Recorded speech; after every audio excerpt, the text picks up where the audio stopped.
It was the winter of 2018, and the roads around rural Manitoba were slick and treacherous. After a late-night shift at the factory, Marcus Thompson was driving home alone. The heavy snowstorm had begun just as dusk settled over the landscape, leaving the world outside a uniform white, chased only by the yellow glow of his headlights cutting into the blizzard. Marcus was no stranger to driving in bad weather, having grown up in the harsh Canadian winters, but this night felt different. The wind howled like a banshee, and the snow clung thickly to power lines and trees, muffling all sounds apart from the crunch of his tires on the packed snow. Around 11 p.m., as he took a long curve outside a small town, Marcus spotted a figure standing beside the road, barely visible through the veil of snow.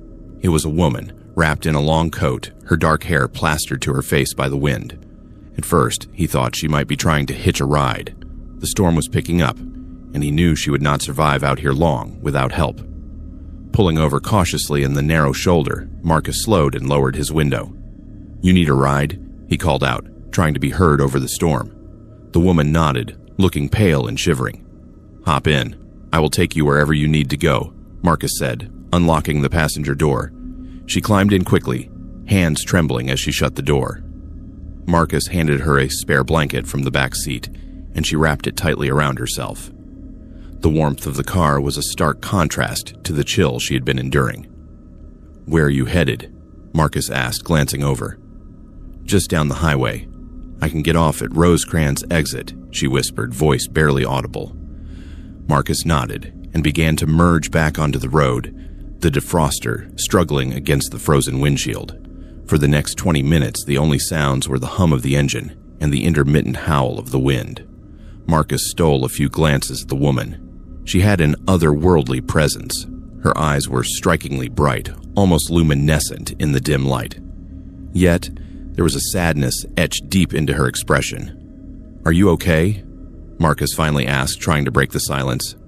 She hesitated, then replied softly, "I am just cold." Marcus nodded sympathetically.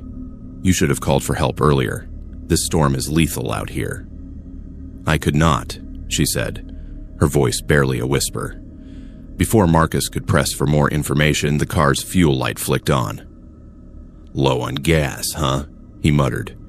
"Is there a gas station nearby?" "There is one up ahead, a few miles off the highway," she answered. Marcus pulled out his phone, but the screen flickered erratically. The storm was clearly interfering with the signal. He tapped on Siri. "Where is the nearest gas station?" The voice responded immediately. "There is a gas station 20 minutes away, accessible via the upcoming exit onto US 15. "All right, that should do," Marcus said, steering toward the exit ramp.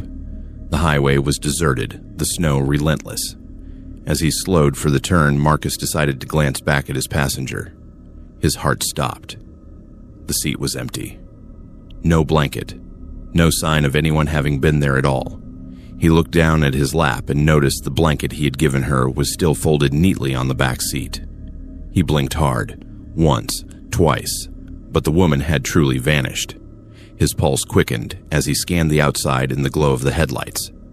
But there was no one walking in the snow. No footprints, no movement, just the relentless storm. He locked the doors immediately, though they had not been unlocked since he picked her up. His mind raced. Was this some kind of hallucination? Had exhaustion finally overtaken him on the road? Despite the cold creeping into the vehicle, Marcus felt a wave of heat rush through him. Equal parts fear and disbelief. Gripping the steering wheel tightly, he forced himself to continue driving toward the gas station. When he pulled in, the bright fluorescent lights felt almost unnatural after the darkness of the storm. A few cars were parked, but the place was nearly deserted. Inside, the clerk looked up at Marcus with sleepy eyes as he ordered coffee. He took a sip and tried to steady his nerves before approaching a man who was pumping gas outside, bundled in a thick parka. "You willing to spare a minute, friend?" Marcus called out. The man nodded and stepped closer. Swallowing hard, Marcus recounted the strange story, how he had picked up a woman on the road, only for her to disappear from his car without any explanation. The man listened intently, his eyes narrowing, When Marcus finished, the man sighed deeply. "You probably picked up the vanishing hitchhiker," he said. "The what?" Marcus asked incredulously. The man explained a local legend about a woman who had died in a fatal accident on that very stretch of highway over 20 years ago. Few who traveled those roads during winter swore they had seen her.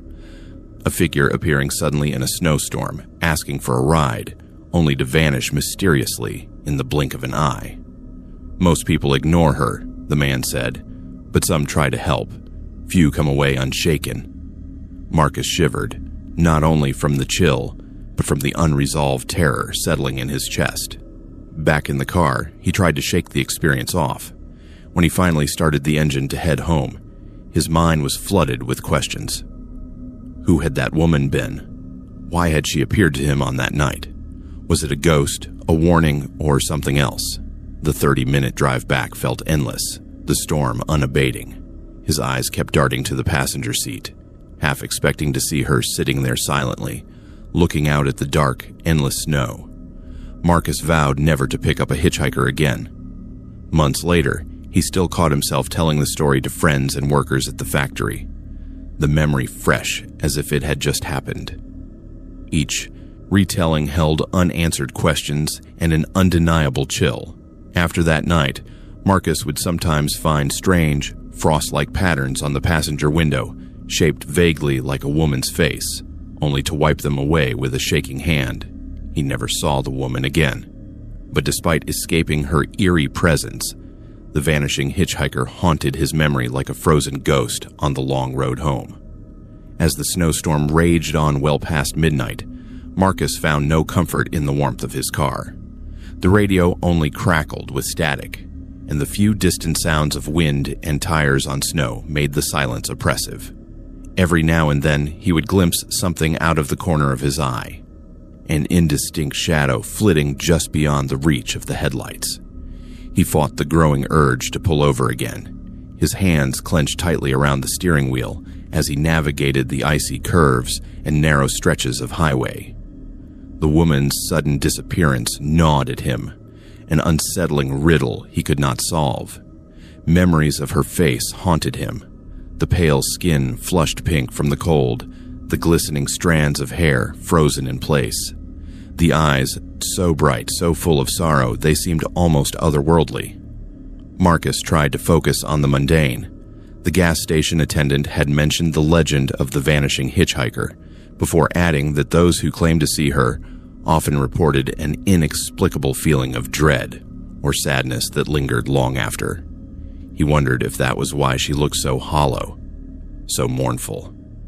His thoughts drifted back to the moment he first saw her on the side of the road. The storm was worse than usual, and he recalled the bleakness of the landscape. Twisted trees coated in ice, the white snow carpet broken only by the occasional blackened cracks of frozen mud. He never asked the woman her name, nor did she volunteer it. She was fragile, almost ethereal, and Marcus felt an instinctive urge to protect her, to make sure she did not succumb to the merciless cold. Then, just when he thought he could settle into the ride, she vanished as if swallowed by the night. He cursed himself for not being more cautious, but no earthly explanation fit this scenario. Was this some local folklore come to life? Was he transporting some restless spirit desperately seeking closure? Or worse, was he caught in a nightmare from which he might never awake? Marcus shook his head and focused on driving, but the feeling of another presence in the car was unmistakable. He blinked hard, trying to dispel the eerie sensation of eyes watching him from the empty passenger seat. Sometime later, the storm gradually abated, and the snow thinned as he approached the edge of town. The first signs of civilization, faint street lamps glowing weakly, provided a small measure of relief. When he finally pulled into his driveway, leaving the headlights on to illuminate the thick curtain of trees beyond, Marcus exhaled deeply, his breath visible in the cold air. He shut the engine off but kept the doors locked. The abrupt stillness outside pronounced what he dared not speak aloud. For nights afterward, he dreamt of the woman. In those dreams, she reached out her hand from the shadows, beckoning him to follow, to understand the tragedy she could not leave behind. One winter morning, weeks later, Marcus decided to visit the local library. There, buried in archives among yellowing newspapers, he found the story that would piece the puzzle together. 2 decades prior, a young woman named Eleanor Grace had died in a fatal car accident on the very stretch of road where Marcus had found her. She had been traveling home after visiting family, caught off guard by a sudden blizzard, much like the one Marcus drove through. According to accounts, Eleanor's car skidded off the highway and crashed into a ditch. Help arrived too late, and the tragedy sent waves of grief through the community. Since then, many drivers told tales of a ghostly woman in a long coat appearing beside the road during blizzards, asking for a ride home but vanishing en route. Marcus read every eyewitness statement he could find, feeling a strange kinship with those who had encountered Eleanor's restless spirit. He not only found closure, but a sense of awe for the mysterious forces that sometimes brush past our fragile world. He returned home that day with a renewed respect for the stories that linger in old roads and silent storms. From then on, Marcus never picked up a hitchhiker, ghostly or otherwise, but he carried Eleanor's story with him, a reminder that some journeys are never truly over.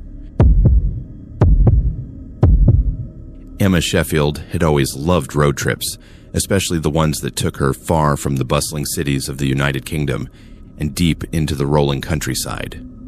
In April of 2019, she set out on what was supposed to be a relaxing solo journey through Yorkshire, captivated by the promise of blooming countryside and quiet village life. Her GPS had served her well through the winding country roads, but as she ventured further away from civilization, the familiar signals began to falter.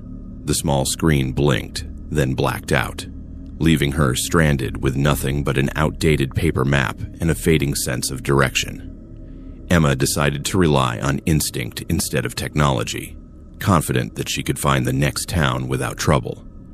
But as dusk began to fall, she found herself taking a wrong turn onto a narrow, unmarked lane bordered by thick trees.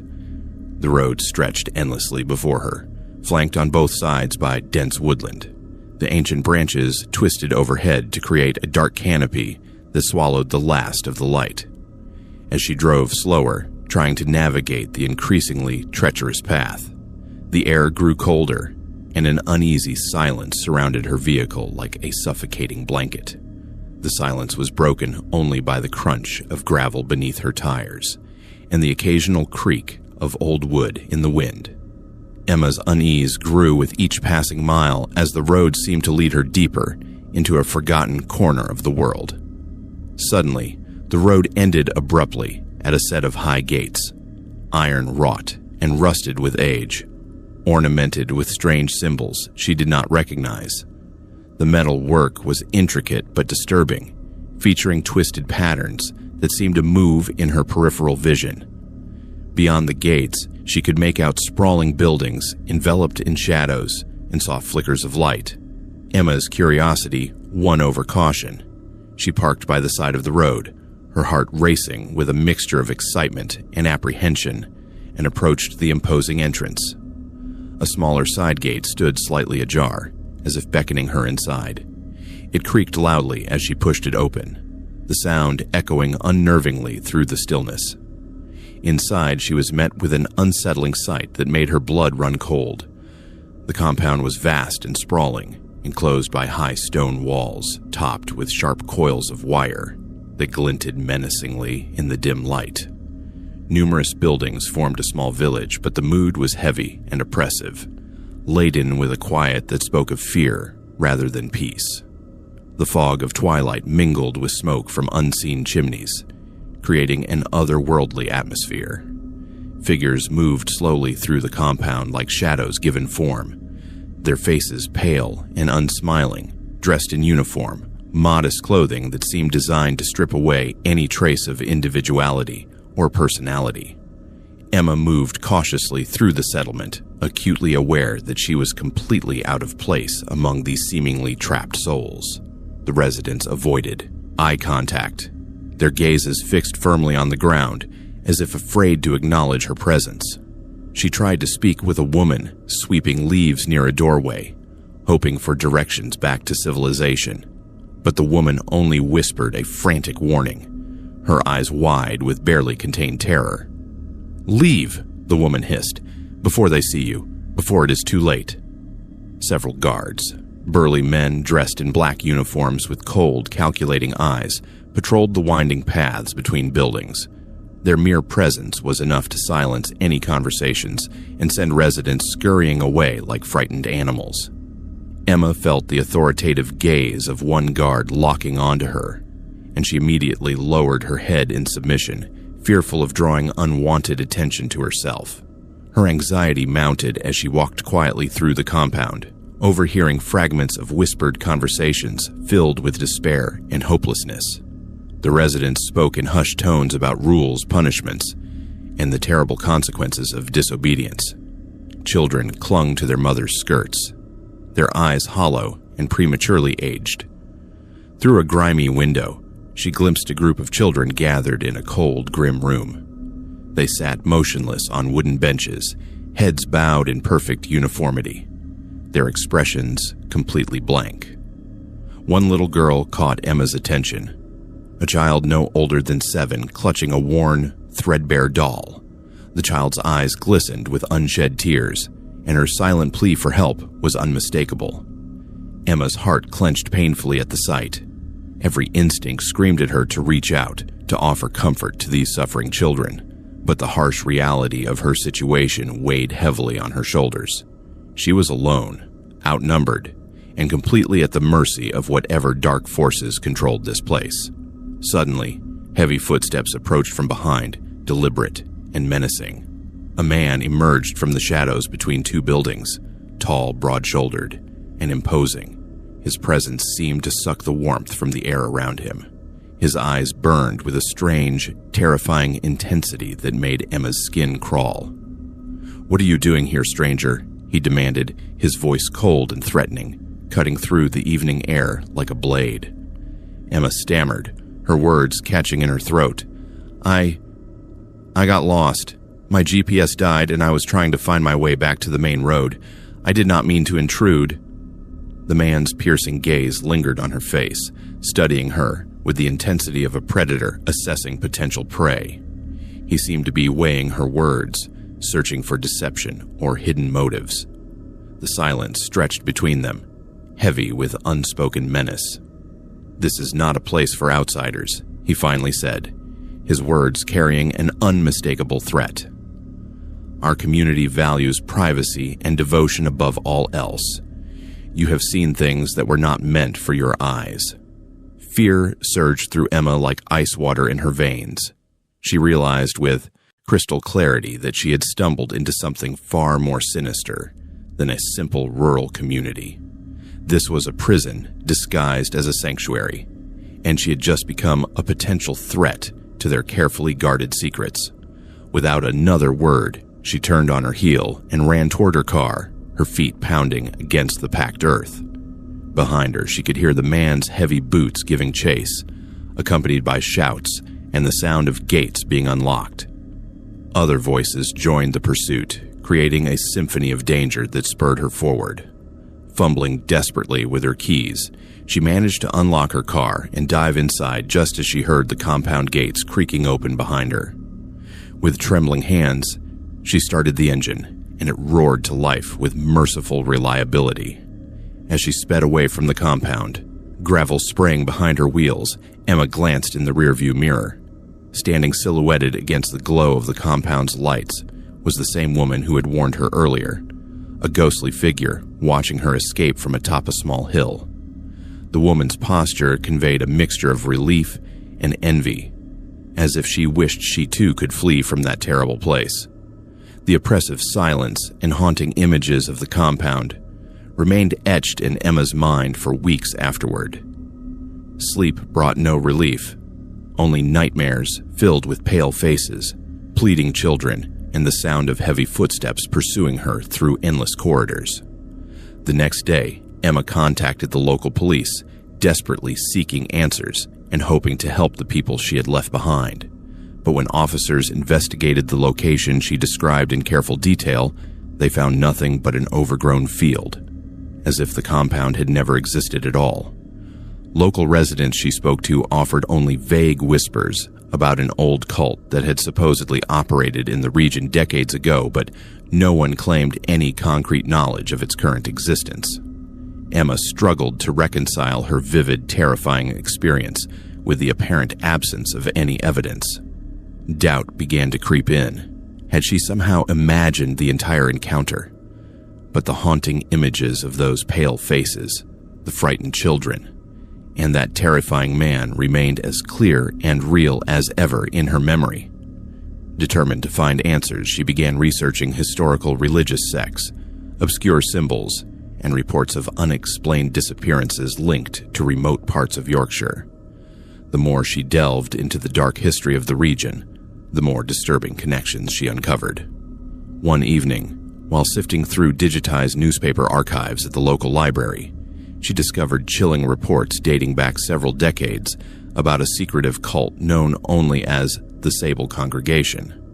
According to these old articles, the group was rumored to have isolated themselves in a hidden compound somewhere in the Yorkshire countryside, enforcing strict rules of silence and absolute submission to their charismatic but tyrannical leader. The historical accounts spoke of forced indoctrination, the mysterious disappearance of members who questioned the leadership, and an extensive underground network of sympathizers who helped protect the cult's darkest secrets from outside scrutiny. Emma shuddered as she read these reports, realizing the horrifying truth she had inadvertently uncovered during her ill-fated road trip. Her narrow escape had been extraordinarily fortunate, but she knew with chilling certainty that others had not been so lucky. Haunted by persistent nightmares and growing paranoia, Emma began avoiding rural roads entirely and refused to take any more solitary trips into the countryside. Yet despite her precautions, late at night she sometimes caught glimpses of shadowy figures watching her from the edges of her vision, a chilling reminder that some horrors refused to be left behind. The experience had changed her fundamentally, leaving her with an acute awareness of the thin line between the ordinary world and the realm of unthinkable darkness that exists just beyond the boundaries of normal society. Despite the lingering fear and the toll on her mental health, Emma ultimately chose to share her story with others. She believed that exposing the truth, no matter how terrifying or unbelievable, was the only way to shine a light into the darkest corners of the world and potentially help others avoid a similar fate. Her experience serves as a stark warning to all travelers who venture off the beaten path. Sometimes, losing your way can lead you straight into the heart of a nightmare from which there may be no escape. Jake Morrison was a seasoned truck driver from Texas, well acquainted with the endless highways and the solitude of the open road. His life revolved around ceaseless miles, unfamiliar faces at truck stops, and navigating through cities and deserts that seemed to blur into one indistinguishable landscape. The job was never easy, and the mental toll of isolation was something only long-haul drivers truly understood. One hot summer evening in July 2020, after a grueling day hauling freight through the unforgiving desert heat of West Texas, Jake pulled into a roadside truck stop just outside El Paso. The sun was setting, blazing hues of orange and red fading into the night sky. The air was thick and dry, the kind of heat that seemed to soak into every pore. The parking lot was dotted with semis and pickup trucks, and Jake could see other drivers relaxing in folding chairs outside their cabs, sharing stories of the road or simply unwinding after long shifts. Jake himself was exhausted, muscles aching and throat parched, but the brief reprieve at the stop was welcomed. A chance to reconnect with fellow drivers and maybe enjoy a cold drink. As he maneuvered his rig closer to the diner, Jake spotted a man making his way toward him. The man's expression was friendly, but carried an unmistakable note of curiosity. "Hey, were you at the Walmart in town earlier today?" Jake furrowed his brows in confusion. "No," he replied, shaking his head. "I have not been to Walmart all day." The man grinned and raised his phone, showing Jake a photograph. Jake's eyes widened in disbelief. The screen displayed a man wearing a faded baseball cap, casual shirt, and jeans, sitting outside the very Walmart the man had mentioned. The figure in the photo was holding a soda can, staring off into the distance. The man looked exactly like Jake. There was no mistaking it. The trucker laughed. "See? You have got a twin in El Paso, and nobody told me." Jake mustered a nervous chuckle, but felt a cold knot tighten in his stomach. That photo was recent, and Jake knew he had been on the road all day. He was certain he had not left his rig or visited any store. The timestamp on the photo showed it was taken just hours earlier while Jake was driving through the desert, nowhere near any retail stores. The man left Jake with a tap on the shoulder and walked away, engrossed in his phone, completely oblivious to the turmoil he had just created in Jake's mind. A creeping unease settled over Jake like a heavy blanket. Over the next several hours, he noticed odd comments from other drivers, low voices sharing tales of a man who looked exactly like him, but with little else in common. Some claimed this doppelganger spoke with an accent Jake did not recognize, while others mentioned behaviors and mannerisms that made no sense for someone who supposedly shared his identity. One driver mentioned seeing Jake at a gas station arguing aggressively with the attendant over a credit card issue. Another swore he had seen Jake at a local bar drinking heavily and causing a scene, but Jake knew he had been in his cab following his strict no-alcohol policy and maintaining his professional reputation. Jake kept telling himself it was coincidence or exaggeration, but doubts gnawed at him relentlessly. Was he losing his grip on reality? Had the long hours and isolation finally taken their toll on his mental state? That night, Jake settled in his truck wearing earplugs, intending to drown out the chatter from nearby rigs. The midday heat gave way to a cold desert breeze, and the darkness settled around him like a shroud. As he was drifting off to sleep, a sudden gentle tap on the window startled him awake.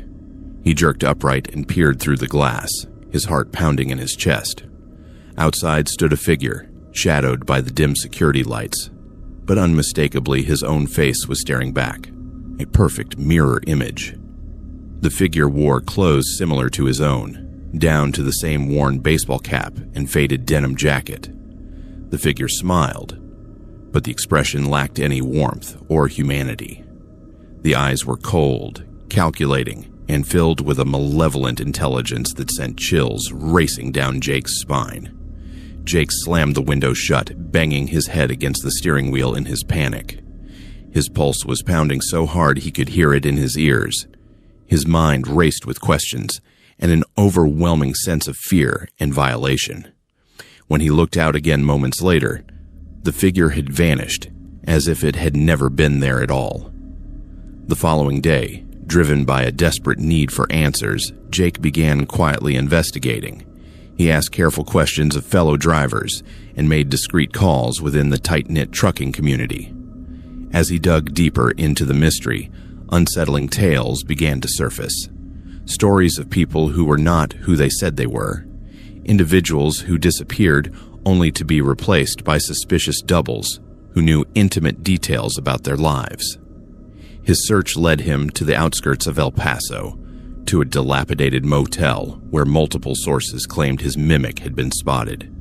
Jake decided he had no choice but to confront the imposter directly, despite the obvious dangers involved. At twilight, Jake approached the run-down establishment cautiously, every nerve on edge. The motel was a relic from decades past, with peeling paint, broken neon signs, and an atmosphere that spoke of desperation and illegal activities. Peering through a grimy window, he saw a man lounging in a chair, eating a cheap takeout meal. The man's features were identical to Jake's own, the same weathered face, the same graying beard, even the same small scar above the left eyebrow from a childhood accident. The imposter suddenly looked up and caught sight of Jake outside. Instead of showing surprise or fear, he approached the door with an unsettling smirk creasing his lips. Their eyes met through the glass, and Jake felt as if he were looking into a funhouse mirror, seeing himself reflected but twisted into something sinister and wrong. "Who are you?" Jake demanded through the door. "What are you doing with my life?" The man's smile widened, revealing teeth that were slightly different from Jake's own. Straighter, whiter, clearly the product of expensive dental work. "I am you," he said in a voice that was almost but not quite Jake's own. Only better, more successful, more confident. Everything you could have been if you had made different choices. Jake's stomach churned at the audacity and the implications of those words. Through careful investigation and terrifying confrontations, Jake soon learned that the imposter was part of a sophisticated clandestine network involved in identity theft on a scale he had never imagined. This was far more than simple financial crime. It was a calculated, systematic effort to steal entire lives, complete with reputations, relationships, and futures. His own identity was being hijacked piece by piece. Bank accounts had been opened in his name, insurance policies taken out, and even personal relationships manipulated by people pretending to be him. The network had studied him for months, learning his patterns, his speech, his habits, all to create a more convincing replacement. Jake vowed to reclaim control of his life, plunging headfirst into a shadowy world of deception and danger that existed beneath the surface of normal society. He enlisted the help of law enforcement agencies, sought legal counsel from attorneys who specialized in identity theft cases, and built a support network from those who believed his incredible story. The fight was grueling and often seemed hopeless. At times, Jake feared for his physical safety, as the network made it clear they would go to extreme lengths to protect their operation. He changed his routines completely, monitored his digital footprint obsessively, and guarded his personal information as fiercely as he protected his truck and livelihood. But the psychological terror of realizing a version of himself had been living a separate life, making decisions in his name, and potentially destroying everything he had worked to build, left him forever changed. Trust became a luxury he could no longer afford. Days turned into weeks as Jake remained constantly vigilant, aware that the imposter could strike at any moment to reclaim the identity he had stolen. Each roadside stop now carried a shadow of suspicion, and every glance from a stranger raised his hackles. The emotional exhaustion was overwhelming. Jake wrestled with feelings of violation and helplessness that threatened to consume him entirely. But he refused to be defeated by these faceless criminals who saw human lives as nothing more than commodities to be bought and sold. Slowly, through persistence and invaluable help from dedicated officers in the cybercrime unit, Jake began dismantling the network that had stolen his identity bit by bit. Each small victory felt monumental. Each recovered piece of his life a triumph against impossible odds. Finally, after months of investigation and legal battles, the imposter was apprehended during an attempted identity theft of another victim. The relief was overwhelming, but Jake knew the psychological scars would not fade so easily. He had faced a terrifying mirror image of himself and survived to tell the tale, but the experience had fundamentally changed his understanding of personal security and the fragility of identity in the modern world. Jake often found himself pacing his small apartment, replaying every encounter in his mind. Friends and family noticed a change. He was no longer the carefree, easygoing man they once knew. He was haunted, his trust fragmented by the terrifying events he had endured. Sometimes, late at night, he would stare at his reflection, half expecting the imposter to flicker back at him.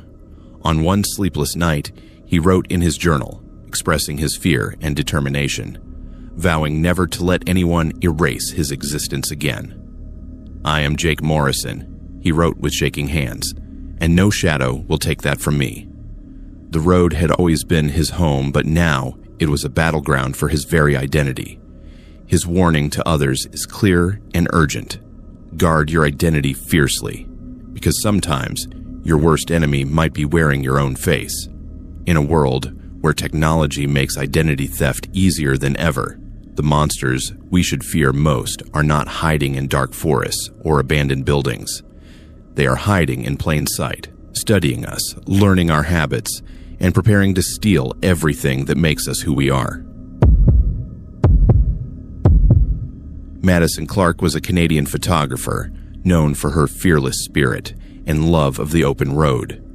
In early autumn of 2017, she planned a solo journey along the scenic highways of British Columbia, where she hoped to capture the forest's fiery colors and serene mountains. Her trip was meant to be a refreshing escape from the chaos of urban life. She packed lightly, outfitted her car with the camera gear she cherished, and set off with a heart full of anticipation.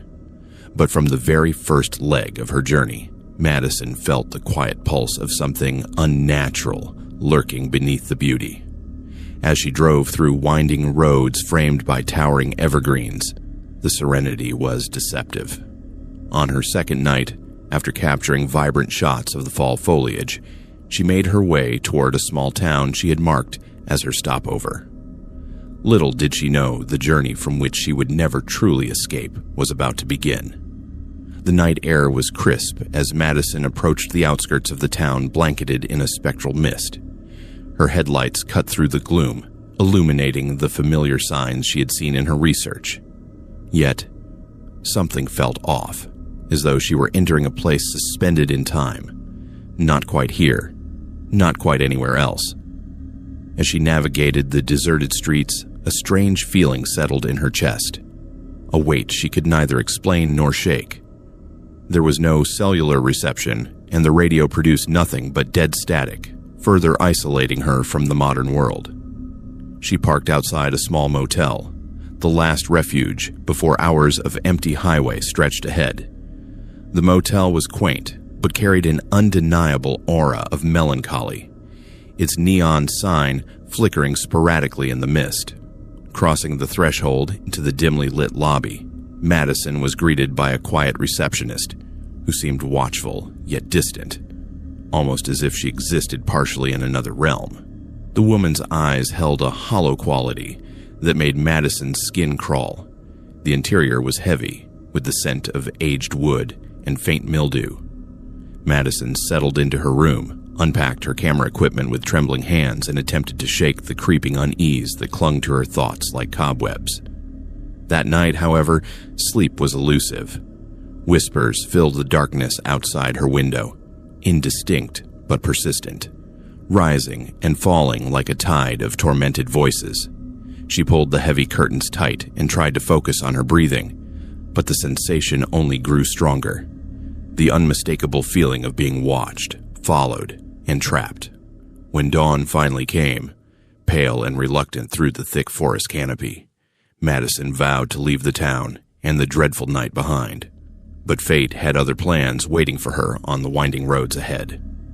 Setting off early, Madison took a familiar highway she had driven multiple times during her research phase.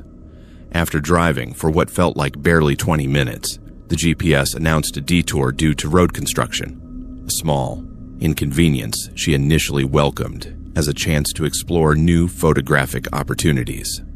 Following the satellite navigation system's redirected path, she found herself on a long, narrow road surrounded by dense forest, the ancient trees arching overhead like silent sentinels guarding forgotten secrets.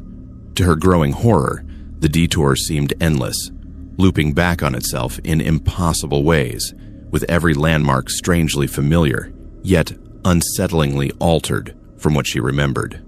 Hours passed, but the road signs she encountered appeared unchanged from the previous loop. The same weathered gas station appeared again and again, its broken windows reflecting her increasingly panicked face. Time seemed to stretch strangely, as if she were caught in some supernatural snare designed to trap unwary travelers. Each time she reached what she believed was the end of the detour, she found herself back near the same motel town she had fled hours before. The sight of the flickering neon sign filled her with a dread so profound it made her physically ill. Desperate for help, Madison tried to call emergency services, but her phone displayed the mocking message, "No service," no matter where she drove. Every attempt to connect to the outside world failed completely, as if some invisible barrier prevented all communication with the real world. Her breath caught as the car radio flickered to life briefly, only to utter cryptic, distorted messages in voices that sounded almost human, but were somehow wrong in ways she could not articulate. The words sent chills down her spine and made her question her own sanity. It became devastatingly clear she was trapped in some supernatural cycle, denied escape, forced to relive the same journey again and again with no hope of breaking free. Fear gave way to exhaustion as Madison's resolve began to waver under the crushing weight of her imprisonment. She began to question reality itself, wondering if her mind was fracturing under the psychological pressure, or if some dark, ancient force truly held her prisoner in this nightmarish loop. Days seemed to pass, or was it hours? The sky offered no reliable clues, always cloaked in heavy, unnatural clouds that seemed to pulse with their own malevolent life. Time had lost all meaning in this cursed place. She encountered the ghosts of people she vaguely recognized, fellow travelers caught in the same eternal loop, their faces pale and gaunt, their eyes hollow with the despair of countless failed escape attempts. On one particularly terrifying occasion, Madison glimpsed a figure standing motionless in the woods. A young woman with tear-streaked cheeks who beckoned silently with desperate gestures before vanishing into the twisted trees like smoke. The boundary between waking and dreaming blurred until Madison could no longer tell if she were alive, dead, or trapped in some liminal space between worlds. Her grip on sanity grew more tenuous with each passing cycle. In a desperate bid for freedom that felt like her last chance, Madison revisited every road, every fractured path, searching methodically for a hidden escape route that might have eluded her previous attempts. Along the way, she kept a detailed journal with shaking hands, documenting every detail, every oddity, and every terrifying encounter in hopes that understanding the cycle might somehow grant her release from this living hell. Among her frantic notes was the discovery of a long abandoned chapel hidden deep in the darkest part of the forest, its heavy wooden door standing mysteriously ajar. The building seemed to pulse with an otherworldly energy that both terrified and compelled her. Madison felt an inexplicable pull toward the chapel, as if it were the key to breaking the nightmare that had consumed her life. With trembling hands and a heart pounding so hard she could hear it echoing in her ears, she pushed open the massive door and stepped inside the sacred space. The air was thick with dust and the lingering scent of forgotten prayers and ancient incense. As she explored the chapel with her camera's flash providing the only light, a sudden bone-deep chill enveloped her entire body, and she felt a presence, neither malevolent nor kind, but ancient and eternally watchful. A whisper echoed through the empty pews, indistinct but unmistakably urging her to remember something crucial that lay buried in her subconscious. Memories flashed through her mind like lightning, visions of a tragic female figure trapped eternally in the forest, an act of betrayal that had occurred centuries ago, and a powerful curse binding all who entered this cursed realm to the endless cycle of return and despair. Armed with this newfound knowledge and a fierce determination born of desperation, Madison confronted the supernatural cycle with every ounce of strength she had left. She retraced her steps to the chapel with renewed purpose, performing a complex ritual she had discovered hidden within the cryptic symbols carved into the ancient wooden walls, an old prayer for release that seemed to resonate with power.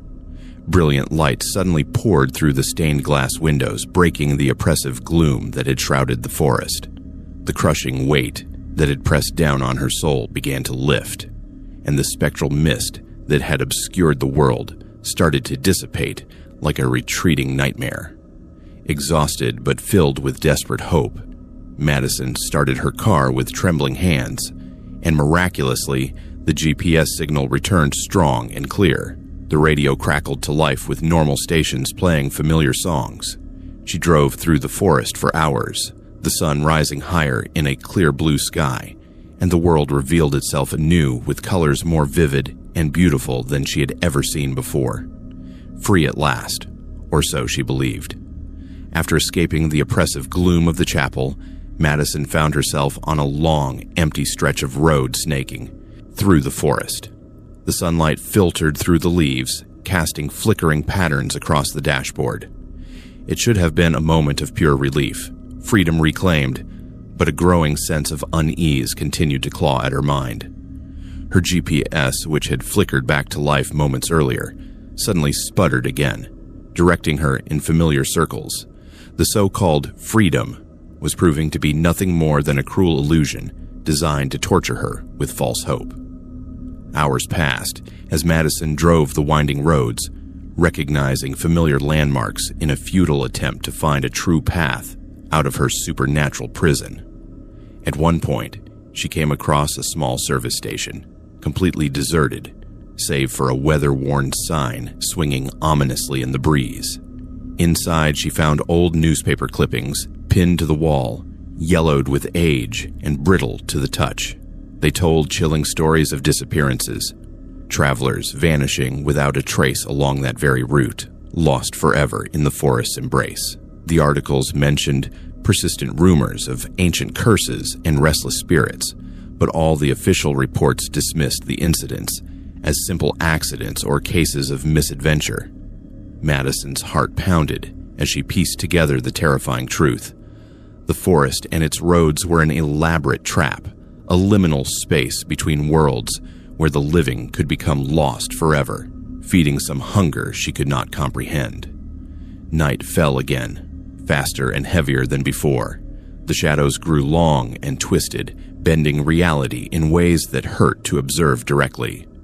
As darkness swallowed the land completely, Madison steered into a narrow clearing where she spotted flickering lights, other travelers, perhaps caught in the same eternal cycle of torment. Faces peered out from behind the twisted trees, pale and anxious, their eyes desperately searching for an escape that might never come. Among them was the young woman Madison had glimpsed days earlier, still silent but beckoning with urgent desperation, tears streaming down her ghostly cheeks. Madison felt her own resolve ignite like a flame in the darkness. She was no longer alone in this nightmare. Together, perhaps, they could find a way to end the cycle that bound them all. The group of lost souls gathered materials, a collection of old books, combined knowledge handed down through fragments of local legends and whispered secrets passed between the trapped. They planned a dangerous journey back to the chapel, hoping to perform a ritual that would finally sever the ancient curse and open a permanent path home to the world of the living. The trek was perilous, each step more daunting as supernatural forces seemed to actively resist their passage. Shadows shifted in unnatural ways that defied the laws of physics, and disembodied voices whispered constantly to deter them from their mission. Madison's natural leadership sustained the group through the darkest moments, her courage never faltering despite bone-deep exhaustion and overwhelming fear. When they finally reached the chapel again, they prepared the mystical symbols with painstaking care, arranged forgotten relics according to ancient patterns, and recited prayers meant to awaken powers older than civilization. In a climactic moment that shook the very foundations of reality, the earth trembled violently, and a blinding light more brilliant than the sun shattered the darkness that had held them prisoner. The supernatural loop began to dissolve around them like melting ice. Free from their torment at last, the other travelers found their way back to the world they thought they had lost forever. But for Madison, the curse would prove to be far more tenacious and personal.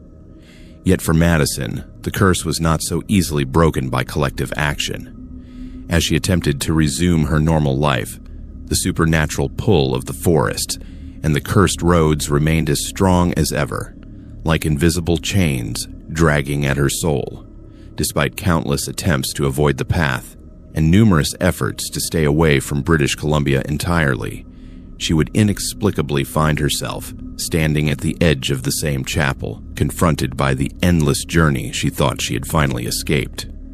Haunted by the supernatural cycles that seemed to define her very existence, Madison's story has become a quiet legend among seasoned travelers on the British Columbia highways, a cautionary tale and reminder of the thin veil that separates the known world from the realm of the unknown. Her haunting journey echoes an ancient truth that many prefer to ignore.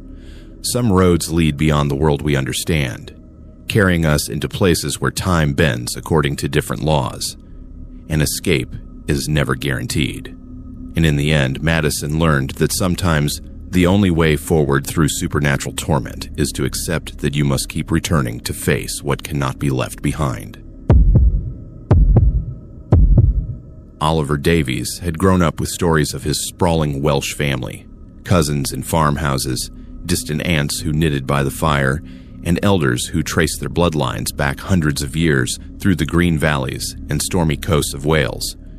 Yet, orphaned as a teenager and moved to London for work, he had not seen any of them in decades.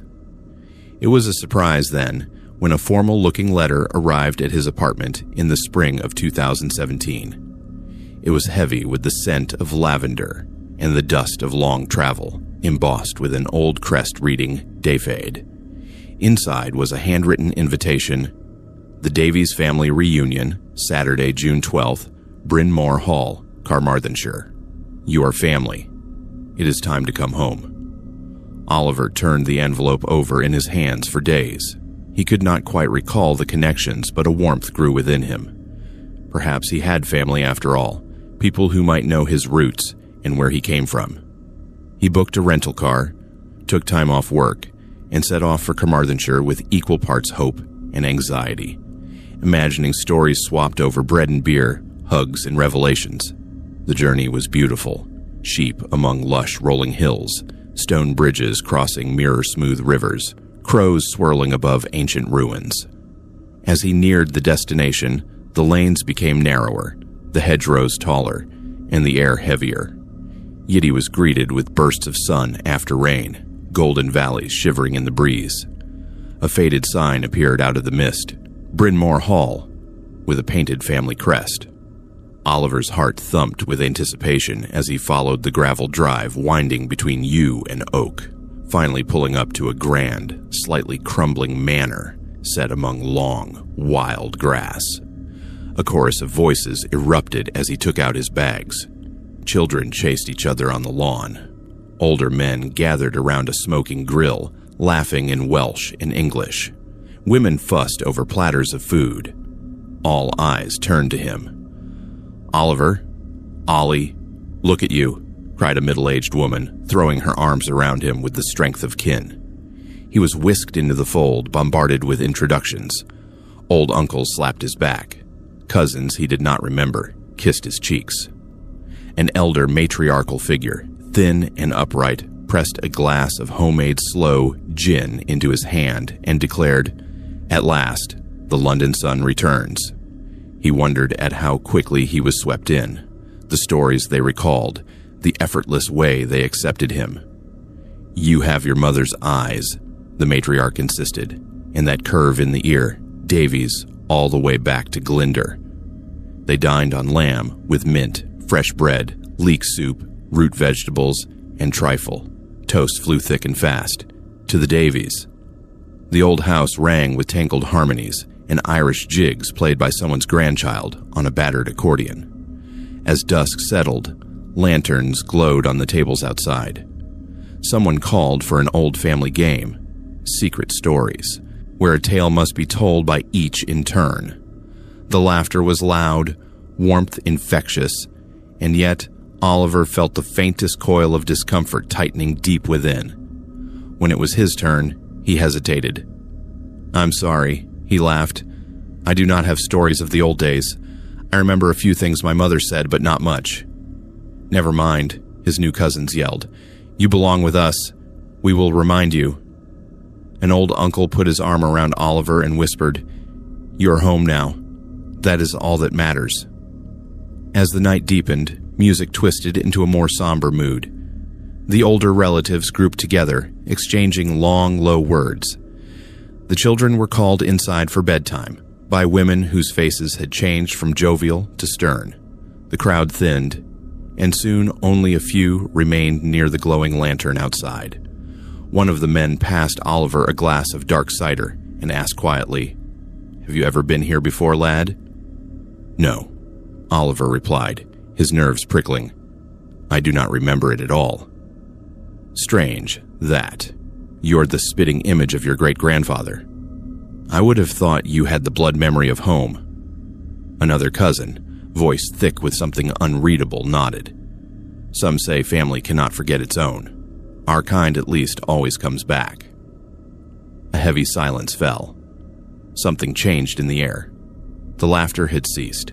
The house behind them, so full of warmth hours before, now looked cold, the windows black mirrors in the night.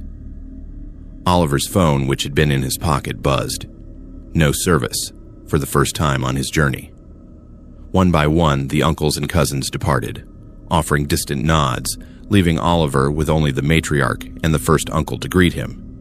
The wind picked up, carrying distant voices, a keening, old as the land. The matriarch rested her hand on Oliver's shoulder. "It is good to have you here finally. There is much to remember. You must stay." "I plan to drive back in the morning," Oliver said, realizing with a jolt that not a single car other than his own still sat near the gravel drive. "Nonsense," she replied, her voice soft but edges sharp. "It is a long road, and the hills can be treacherous after sunset. You will stay, as is right. You belong here, with your blood." Inside, the house had transformed. Shadows in the corners moved with a slow, deliberate rhythm. Portraits seemed to shift as he passed.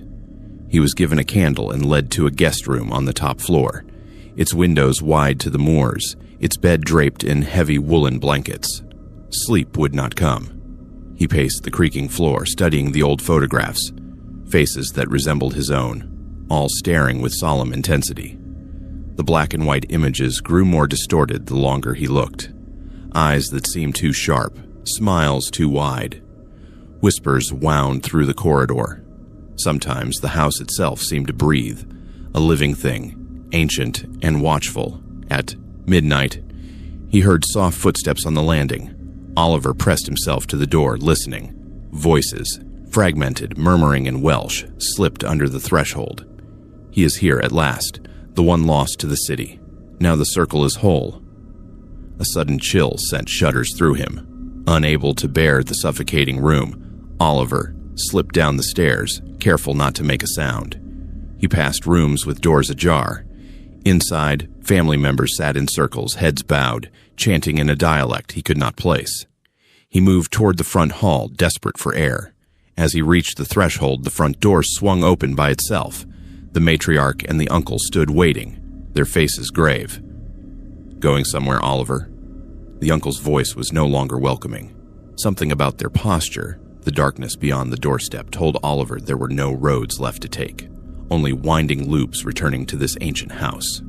He spun around to run, only to find his path blocked by cousins forming a silent wall behind him.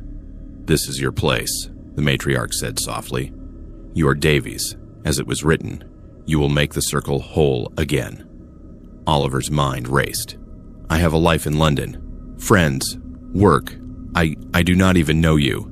She looked at him sadly, almost lovingly. "That does not matter, child. We never forget our own. Those who leave always return. Family is forever. You belong here." Before his panicked mind could process what happened next, Oliver was led back into the dim hall. An ancient book was placed in his hands. The room spun as chants grew louder around him. The candles flickered, casting strange shadows on the walls. For a fleeting moment, Oliver saw the faces behind the faces, sharp teeth, coal-black eyes gleaming behind the human features. And then darkness. He awoke in bed, bathed in sunlight. Outside, the house was warm, the family bustling, preparing breakfast. No one mentioned the night before. No one spoke of ancient books or whispered circles. His car now had a flat tire. The phone still showed no service. Every plan to escape was gently thwarted. "No need for a mechanic, we will fix it soon, just stay a little longer.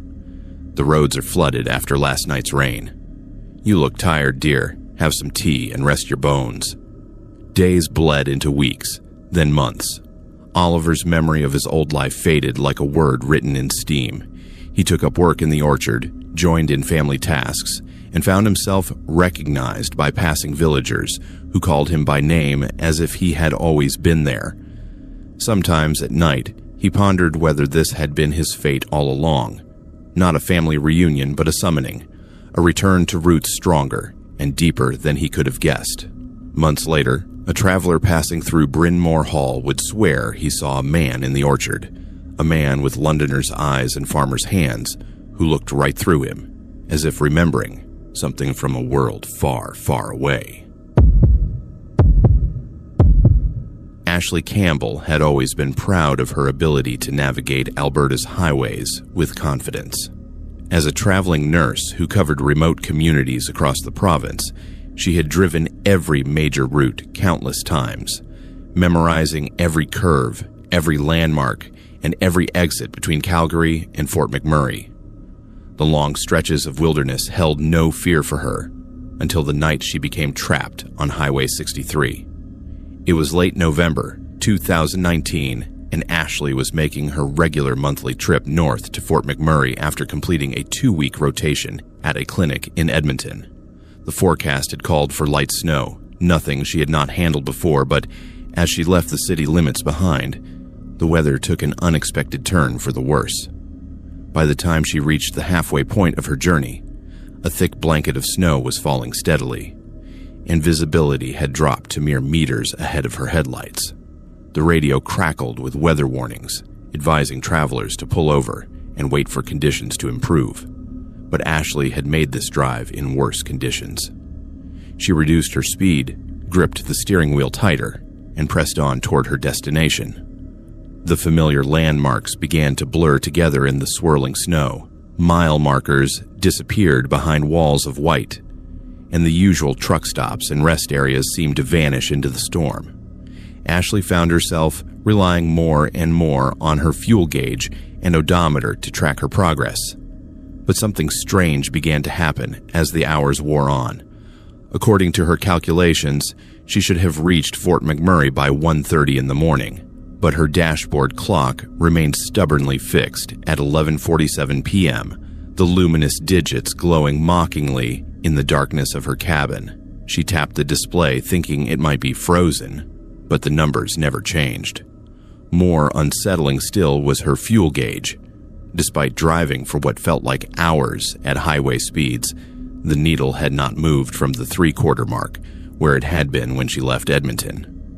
She had driven this route enough times to know exactly how much fuel the journey consumed, yet her tank seemed mysteriously immune to depletion. The first landmark that truly unnerved her was the sight of Wandering River, a small community she recognized from countless previous trips. The aging welcome sign, barely visible through the snow, should have appeared roughly 2 hours into her journey. But as she passed the sign and continued north, she began to notice other familiar sights appearing far too soon. The same distinctive red barn with the rusted roof that always marked the halfway point of her drive appeared again, exactly as she remembered it. Then came the abandoned gas station with the broken neon sign that flickered intermittently, a landmark she always used to gauge her progress. But these places were appearing in the wrong order, at the wrong intervals, as if the highway itself had become confused about its own geography. Ashley pulled over at what should have been a 24-hour truck stop, hoping to get her bearings and perhaps wait out the worst of the storm. But the building stood dark and empty, its parking lot pristine with undisturbed snow. No tire tracks, no footprints, no sign that anyone had been there in hours or perhaps days. Back on the road, the sense of displacement grew stronger. She passed the same welcome sign for Wandering River again, then the same red barn, then the same abandoned gas station. The order never changed, but the intervals between them seemed to compress and expand randomly, as if distance itself had become fluid and unreliable.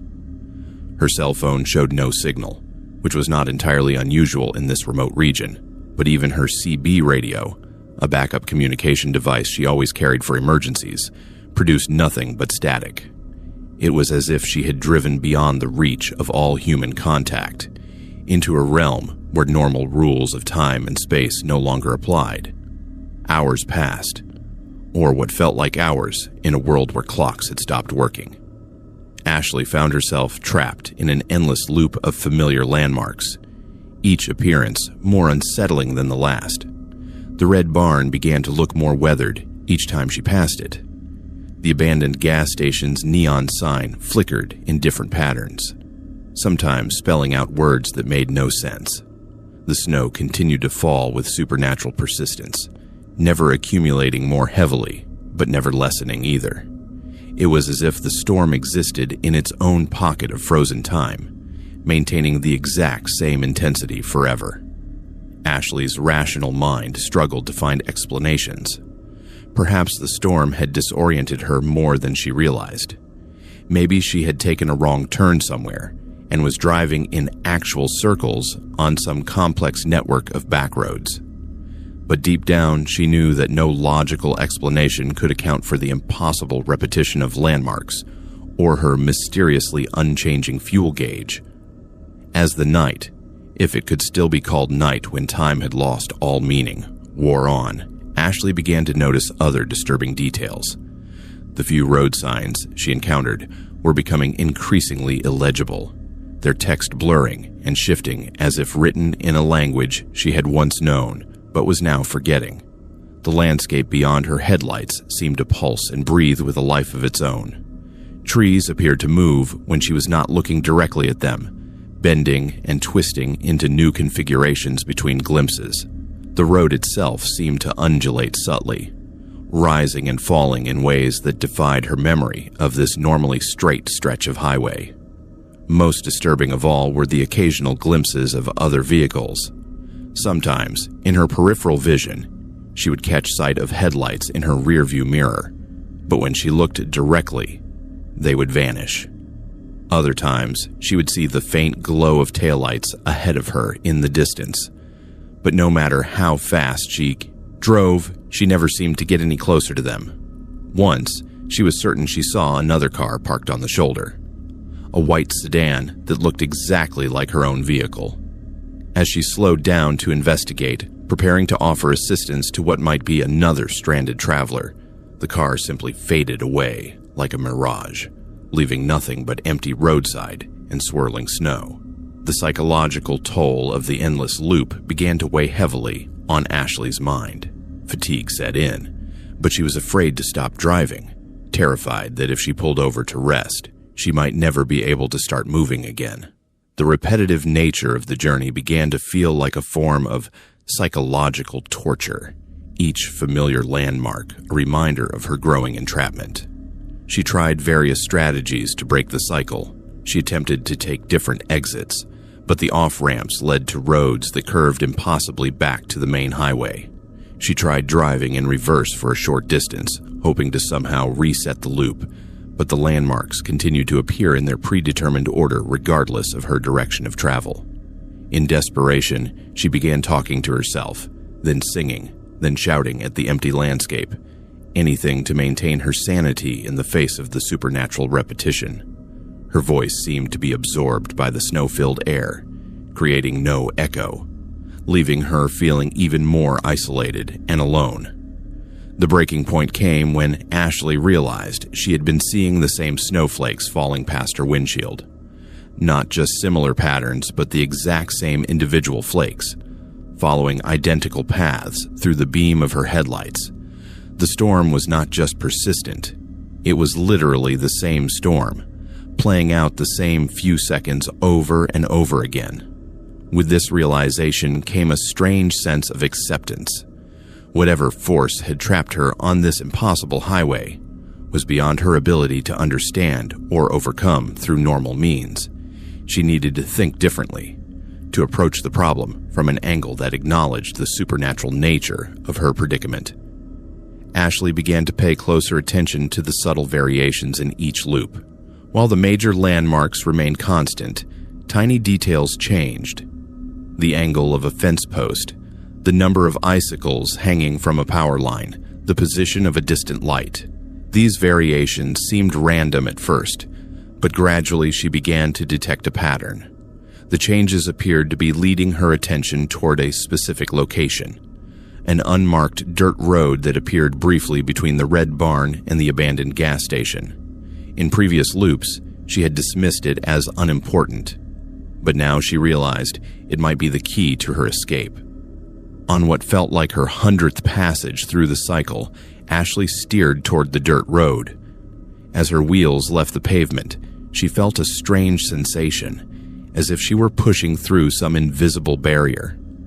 The snow suddenly lessened, and her dashboard clock lurched forward, jumping from 11:47 to 11:52. The dirt road led through a dense forest of pine trees, their branches heavy with snow, but somehow more real, more solid than the shifting landscape of the highway. After what felt like miles of careful navigation through the winding path, Ashley emerged onto a different stretch of highway, one she recognized as being much closer to Fort McMurray than she should have been. Her fuel gauge suddenly dropped to nearly empty, as if making up for lost time, and her cell phone signal returned with a flood of missed calls and worried messages from friends and colleagues. According to her phone, it was now 6:30 in the morning, nearly 7 hours after she'd become trapped in the loop. Ashley completed the remainder of her journey in a daze, arriving in Fort McMurray as the sun was rising. She never spoke publicly about her experience on Highway 63, afraid that others would think she had suffered some kind of breakdown or hallucination brought on by the storm and fatigue. But she knew what she had experienced was real. The supernatural loop had been as tangible and inescapable as any physical prison, and her escape had required accepting the impossible and looking beyond the boundaries of rational thought. In the years since that terrifying night, Ashley has continued to drive the highways of Alberta, but she has never again seen the Red Barn, the abandoned gas station, or the dirt road that led to her freedom. It was as if that entire stretch of supernatural highway had folded back into whatever realm it came from, leaving behind only normal asphalt, normal landmarks, and normal rules of time and space. Yet sometimes, during particularly heavy snowstorms, Ashley catches herself checking her dashboard clock obsessively, watching for signs that time might be slipping backward again. And she always keeps her fuel tank full, just in case she ever needs to navigate another impossible journey through the frozen twilight between worlds. Tyler Richardson had driven the lonely highways of Montana for most of his adult life. As a long-haul trucker specializing in agricultural equipment transport, he was no stranger to the vast stretches of interstate that connected farming communities across Big Sky country. The isolation never bothered him. In fact, he preferred it to the congested urban routes that some of his colleagues favored. It was late October 2018, and Tyler was making his regular run from Billings to Great Falls, hauling a load of harvesting equipment that needed to reach its destination before the first hard freeze. The weather had been cooperative for most of the journey, but as evening approached, an unexpected mechanical issue began to plague his rig. At first, it was just a subtle change in the engine's rhythm, a slight hesitation that Tyler's experienced ear detected immediately. He had been driving professionally for over 15 years and knew his truck's sounds as intimately as a musician knows their instrument. This was not normal. The problem worsened rapidly as he continued north on Interstate 15. The engine began to knock and sputter, power fluctuating unpredictably. Tyler's heart sank as he realized he was facing a major breakdown in one of the most remote sections of highway in the state, miles from the nearest town and with darkness falling fast.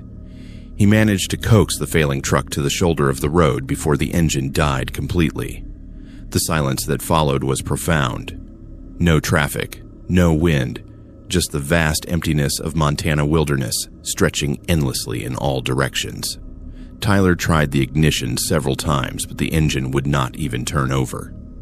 Climbing down from the cab, Tyler popped the hood and examined the engine by the light of his flashlight. What he saw made his blood run cold. The engine block appeared to have cracked, coolant and oil mixing in a dark puddle beneath the truck. This was not a roadside repair. This was a catastrophic failure that would require a major overhaul. Tyler pulled out his cell phone, hoping to call for roadside assistance, but the device showed no signal. He walked in circles around his truck, holding the phone high in the air, but could not find even a single bar of coverage. The isolation that he had always found peaceful now felt threatening and oppressive. As he stood in the gathering darkness, contemplating his options, Tyler noticed headlights approaching from the south.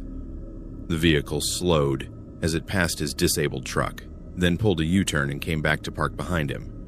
A man got out, middle-aged, wearing clean coveralls and a baseball cap, carrying a professional-looking toolbox. "Looks like you could use some help," the man called out with a friendly smile. Tyler felt a surge of relief. "Engine just died on me. I think the block might be cracked."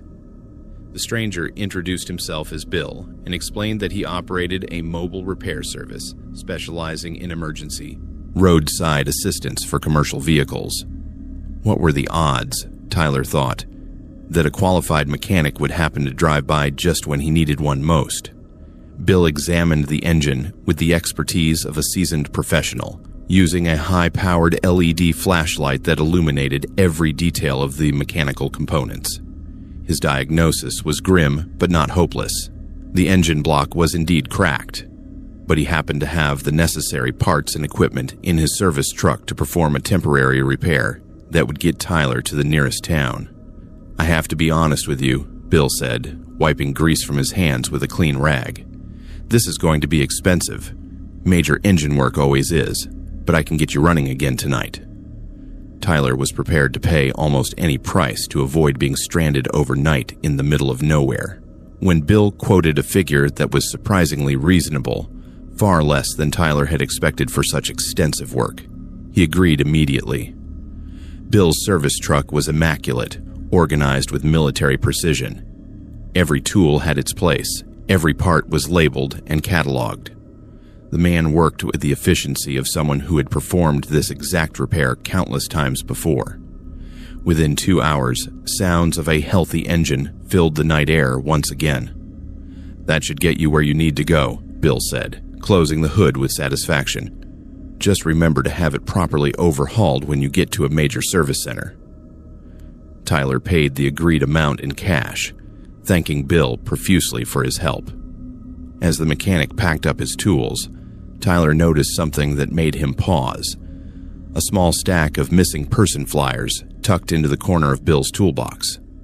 The photos showed various people, all different ages and backgrounds, but Tyler noticed with growing unease that they all shared certain physical characteristics with him: similar height, build, and general appearance. "Those missing person flyers," Tyler said carefully, trying to keep his voice casual. "Are you involved in search and rescue?" Bill looked up sharply, his friendly demeanor faltering for just a moment. "Oh, those. I keep an eye out for missing folks when I'm on the road. Never know when you might spot someone." Something in the man's tone sent alarm bells ringing in Tyler's head. He thanked Bill again and climbed quickly into his cab, eager to put distance between himself and the strangely helpful mechanic. As he pulled away, Tyler glanced in his mirrors and saw Bill standing motionless beside his truck, watching Tyler's departure with an intensity that made his skin crawl. The repaired engine ran smoothly for the first 50 miles, but then the familiar symptoms returned: knocking, sputtering, loss of power. Tyler realized, with growing horror, that whatever Bill had done was designed to fail after a predetermined distance, stranding him once again in an even more remote location. This time, when the engine died, Tyler did not even attempt to restart it. Instead, he grabbed his emergency kit and began walking north along the highway, hoping to reach a town or at least find a location with cell phone coverage. The night was cold and clear, with a canopy of stars that would have been beautiful under different circumstances. After walking for nearly an hour, Tyler saw lights ahead. Not the headlights of an approaching vehicle, but the stationary glow of buildings. As he drew closer, he could make out the signs of a small truck stop, fuel pumps, a diner, and what appeared to be a repair garage. The relief Tyler felt was quickly replaced by confusion and fear. The truck stop was exactly like the one Bill had claimed to operate, right down to the immaculate organization and the professional-grade equipment. But more disturbing still were the missing person flyers posted prominently on a bulletin board near the entrance. Dozens of faces stared back at him, and every single one bore an uncanny resemblance to Tyler himself. A chill ran down Tyler's spine as he began to understand the true nature of his situation. He was not the first traveler to be helped by Bill. The mobile mechanic was part of an elaborate operation that targeted isolated drivers, luring them to this remote location where they could disappear without a trace. Tyler realized he needed to get away from the truck stop immediately, but as he turned to leave, he found Bill blocking his path. The mechanic's friendly smile had been replaced by a cold, calculating expression that revealed his true nature. "I was wondering when you would figure it out," Bill said calmly. "You lasted longer than most.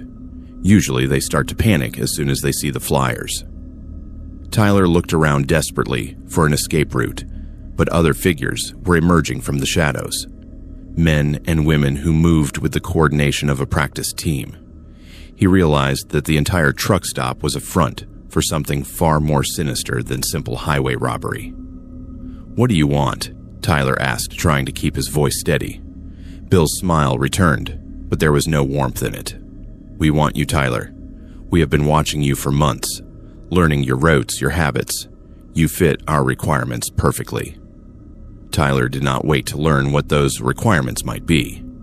He broke into a run, heading for the darkness beyond the truck stop's lights. Behind him, he could hear shouting and the sound of pursuit, but years of physical labor had kept him in good condition, and desperation gave him speed. He ran through the Montana wilderness for what felt like hours, guided only by starlight and the occasional glimpse of the highway in the distance. Several times he heard vehicles searching for him, their headlights sweeping across the landscape, but he managed to stay hidden among the rocks and scrub vegetation. Dawn found Tyler exhausted and disoriented, but still free. He had no idea how far he had traveled or where he was, but in the growing light, he could see the interstate stretching away toward civilization. He began walking again, this time sticking to the highway where other travelers might see him and offer legitimate assistance. It took most of the morning, but eventually a state police cruiser spotted Tyler walking along the shoulder. The officers were initially suspicious of his story, but when they investigated the location Tyler described, they found evidence of the operation he had stumbled into, though Bill and his associates had vanished without a trace. The investigation revealed that Tyler had discovered a human trafficking network that had been operating along Montana's remote highways for years. The helpful mechanic routine was just one of several methods they used to identify and capture potential victims. The missing person flyers Tyler had seen represented only a fraction of their crimes. Tyler learned that he had been specifically targeted because he fit the profile their buyers were looking for: healthy adult males who could be sold into forced labor operations. His regular routes and predictable schedule had made him an ideal candidate for abduction. The experience left Tyler forever changed.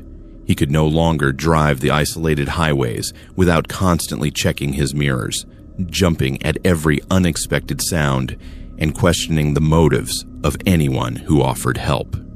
The vast Montana landscape that had once felt like freedom now seemed full of hidden threats and watching eyes. He changed his routes, varied his schedule, and installed multiple communication devices in his truck to ensure he would never again be completely cut off from help.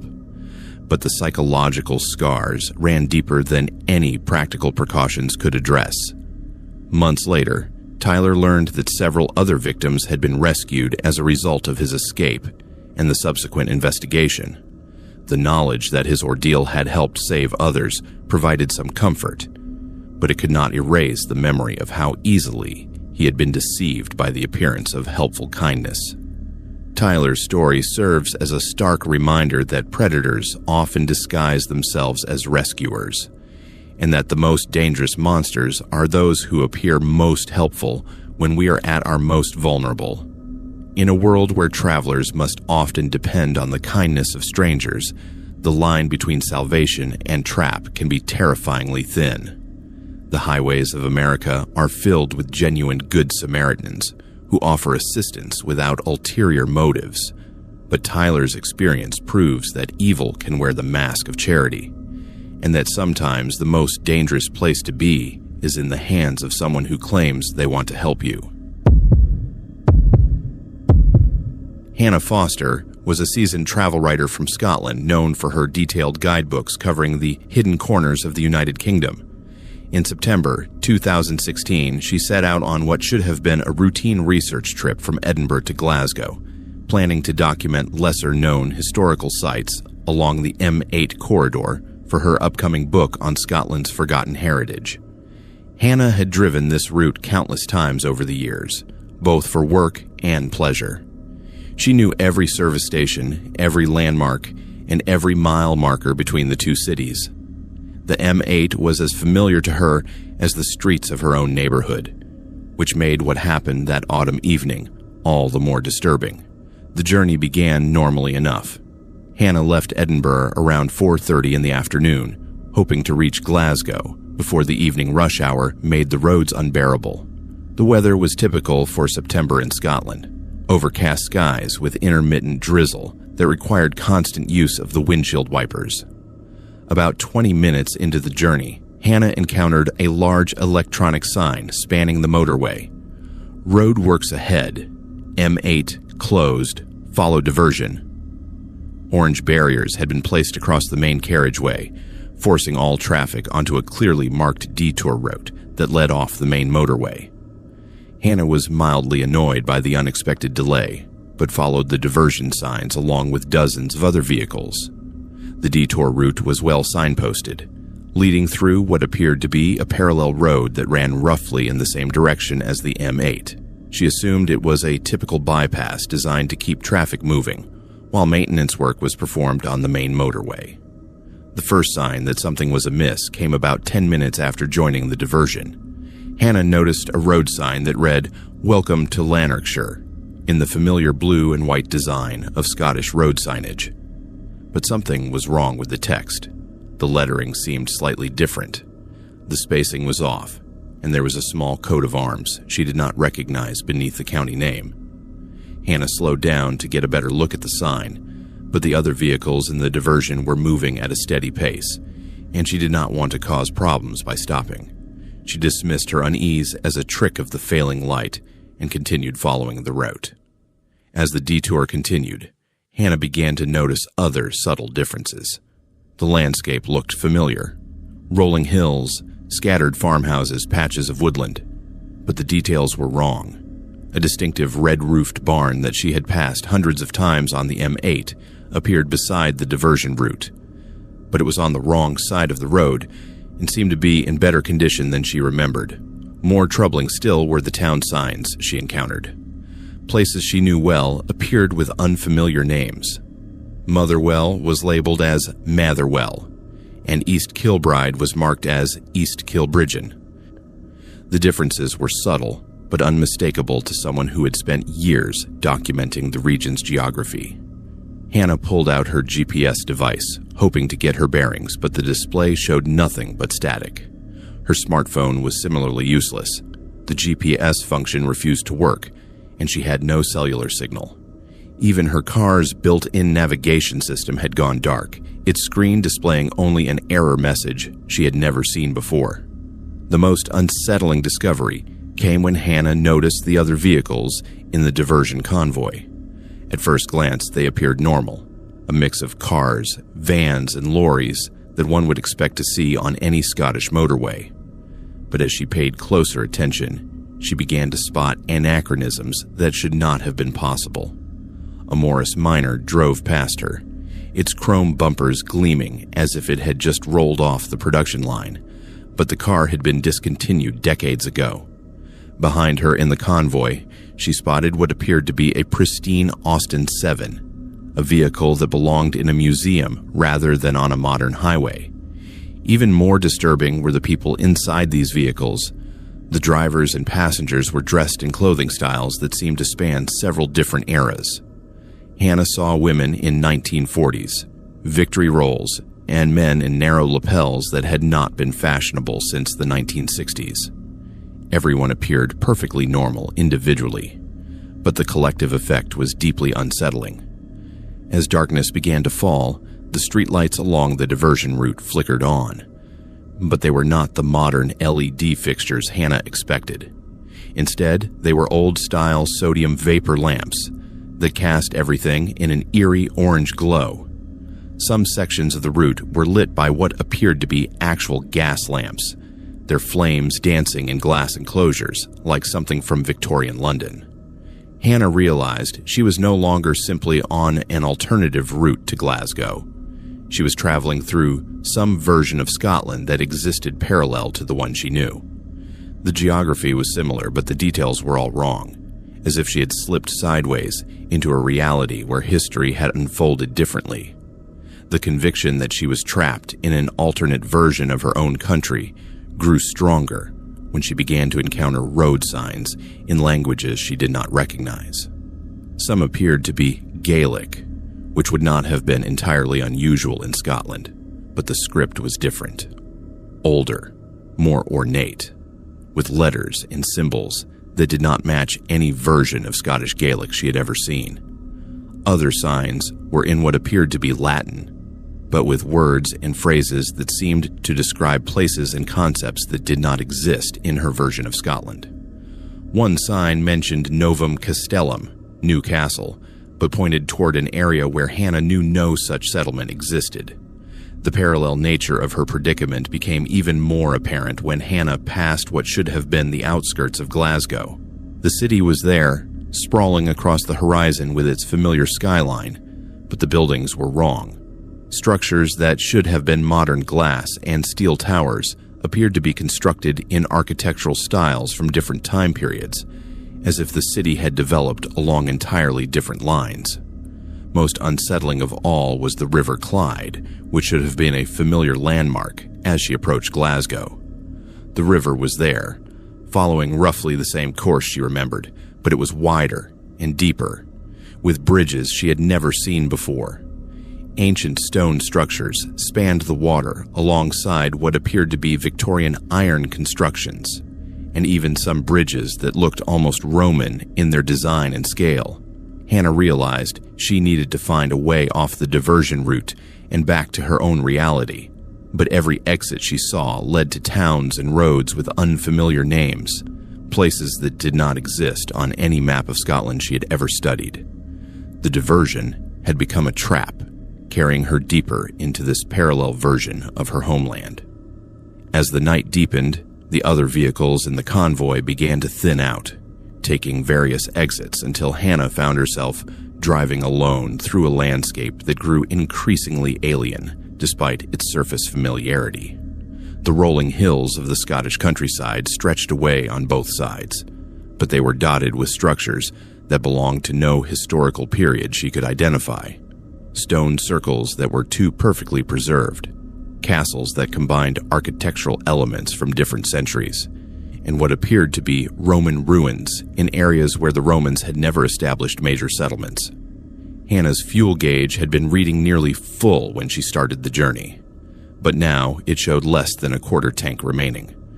More troubling still was the fact that she had been driving for over 4 hours, twice as long as the journey from Edinburgh to Glasgow should have taken, even with a significant detour. In desperation, Hannah began looking for any sign or landmark that might help her find her way back to familiar territory.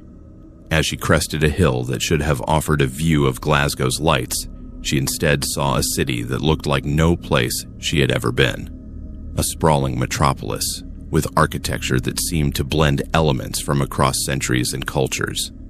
The realization that she might never find her way home began to settle over Hannah like a cold weight in her chest. She was trapped in a version of Scotland that existed alongside her own, but followed different rules, different history, and different geography. Just as panic began to overwhelm her rational thoughts, Hannah spotted something that gave her hope. A road sign that looked exactly like those from her own reality, with familiar fonts and standard Scottish county markers. It pointed toward Edinburgh, 45 miles, and seemed to promise a return to normalcy.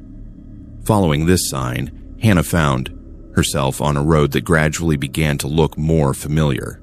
The strange architectural anachronisms disappeared, replaced by the modern structures she expected to see. The streetlights returned to their familiar LED brightness, and her GPS devices slowly came back to life. As she approached the outskirts of Edinburgh, having somehow driven a complete circle despite intending to go to Glasgow, Hannah's phone signal returned with a flood of missed calls and text messages. According to her phone's clock, she had been driving for nearly 8 hours, but she had no memory of most of that time. The official explanation for her experience was that she had become disoriented during a period of severe weather and had inadvertently driven in circles, possibly suffering from a mild concussion or fatigue-induced hallucination. The roadworks she remembered were real, but they had been on a different section of the M8 entirely. Hannah never spoke publicly about the parallel highway or the version of Scotland she had glimpsed that night, but she never again drove alone on unfamiliar roads, and she kept detailed maps and multiple GPS devices in her car at all times.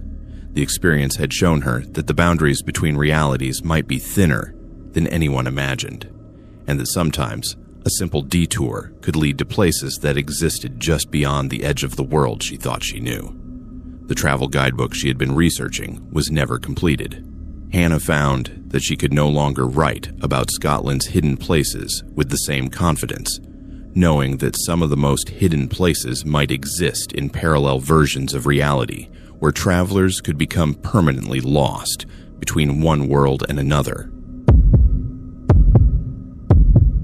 Ethan Brooks was a Nevada real estate developer who specialized in finding and rehabilitating abandoned properties in the state's remote desert regions.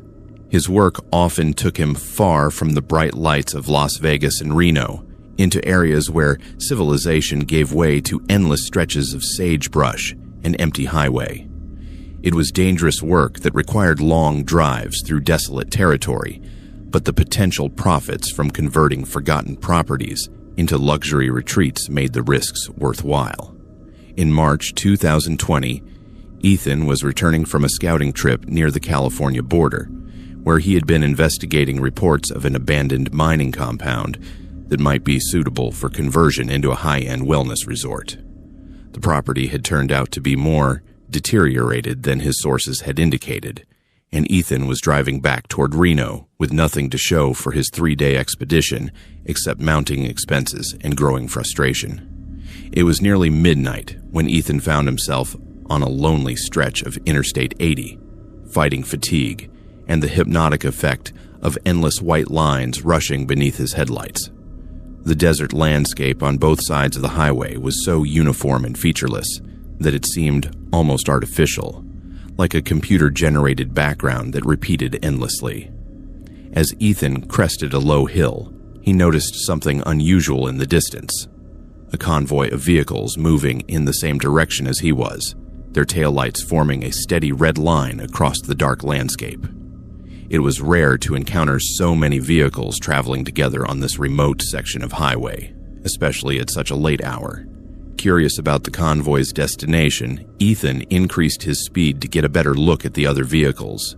As he drew closer, he could see that the convoy consisted of expensive black SUVs, all identical in make and model, driving in perfect formation with military precision. The windows were heavily tinted, making it impossible to see the occupants, and none of the vehicles displayed license plates. The convoy maintained a steady speed of exactly 65 miles per hour, the posted speed limit, and showed no reaction to Ethan's presence behind them. After following for nearly 30 minutes, Ethan watched as the entire convoy suddenly took an exit that led to what appeared to be an old rest area.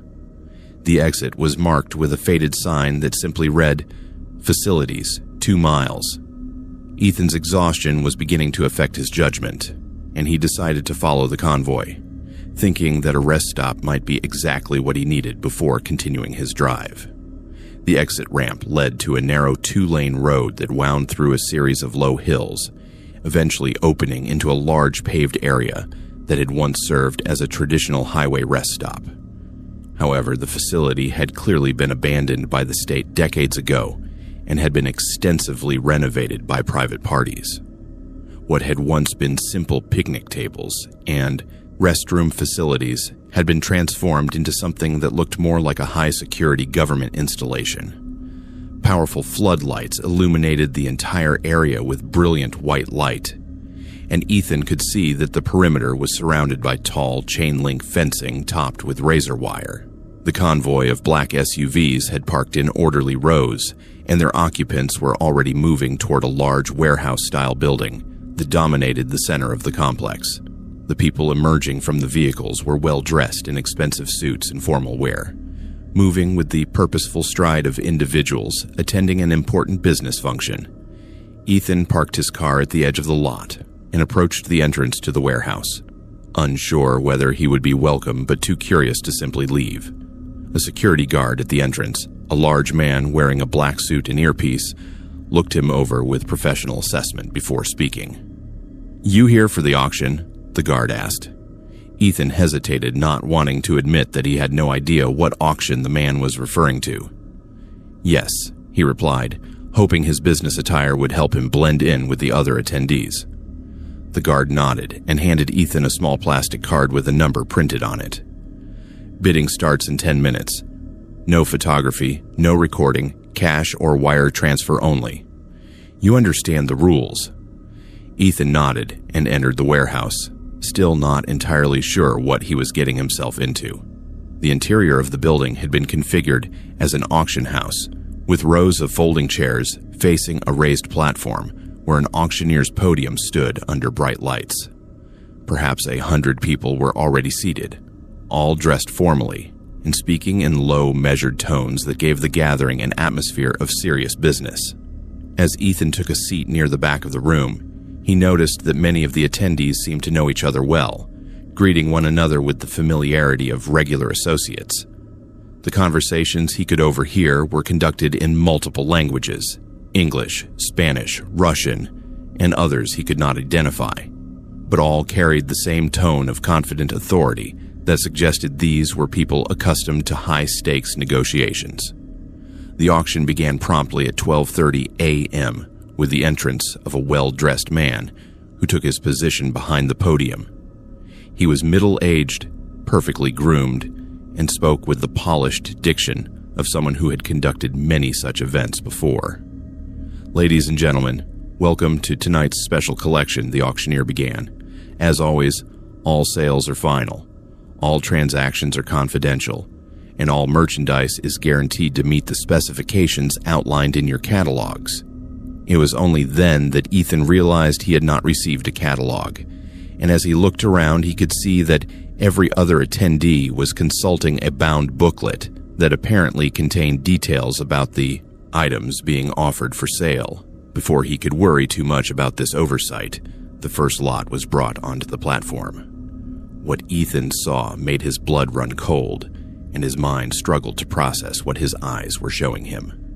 The merchandise being auctioned was not property, artwork, or any other conventional commodity. It was a human being. A young woman, probably in her early 20s, was led onto the platform by 2 guards. She appeared to be sedated or drugged, moving with the unsteady gait of someone not entirely conscious of her surroundings. She was clean, well-groomed, and dressed in simple clothing, but her eyes held the vacant expression of someone whose spirit had been broken by prolonged captivity. The auctioneer began describing the woman as if she were livestock, detailing her age, health status, education level, and work experience. The bidding started at $50,000 and quickly escalated as various attendees raised their numbered cards to indicate their offers. Ethan sat frozen in his chair, his mind reeling as he realized he had stumbled into a human trafficking auction, a marketplace where people were being bought and sold like commodities. The casual efficiency with which the process was conducted suggested that this was not an isolated incident, but rather a regular occurrence that served an established network of buyers and sellers.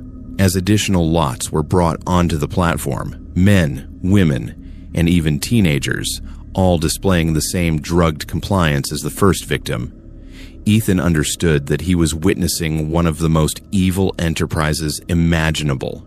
The bidders showed no emotion as they evaluated their potential purchases, discussing the human beings on display with the same detached professionalism they might use to negotiate the sale of office equipment. Ethan knew he needed to escape the auction and contact law enforcement, but he also realized that his presence as an uninvited observer made him a potential threat to the entire operation. He began to notice that several of the security guards positioned around the room were watching him with increasing attention, apparently having realized that he did not belong among the regular attendees. The auctioneer had moved on to what he described as specialty lots, individuals who possessed particular skills or attributes that made them especially valuable to certain types of buyers. The clinical nature of these descriptions, combined with the enthusiastic bidding they generated, made it clear that the victims were destined for unspeakable fates at the hands of their purchasers. As Ethan tried to formulate an escape plan, he noticed that one of the security guards was moving in his direction, speaking quietly into a radio headset. The man's approach was casual but purposeful, and Ethan realized he had only moments before his unauthorized presence would be discovered. Acting on pure instinct, Ethan stood up and began walking toward what appeared to be a side exit, trying to maintain the casual demeanor of someone simply taking a brief break from the proceedings. But as he reached the door, he found it locked and guarded by another security officer who immediately recognized him as an intruder. "Excuse me, sir," the guard said, his hand moving toward something concealed beneath his jacket. "I need to see your invitation and verification of funds."